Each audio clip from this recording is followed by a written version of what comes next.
हा चिमुकला त्याच्या वडिलांसोबत चालला होता. रस्त्यामध्ये खड्डा आला, खड्ड्यामुळे गाडी पडली, शेजारून ट्रक आला आणि त्याच्यावरून गेला.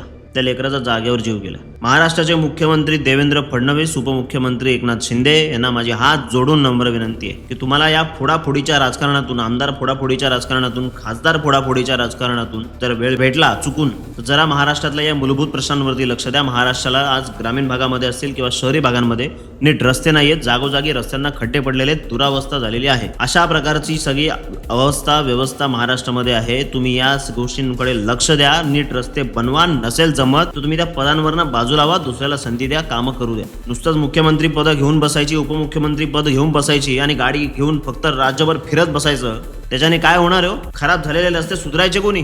रस्ते नीट बनवायचे कोणी? तुम्ही फक्त तुमच्या राजकारणामध्ये मशगूल आहात. त्याचे आमदार फोड, त्याचे खासदार फोड, तुमचं राजकारण तुम्हाला लक लाभो, पण महाराष्ट्राच्या मूलभूत प्रश्नांवरती लक्ष द्या. महाराष्ट्राच्या नागरिकांना, सामान्य जनतेला काय त्रास होतो त्याच्याकडे लक्ष द्या. लोक वैतागली आहेत अक्षरशः तुमच्या या राजकारणाला, या फालतुगिरीला.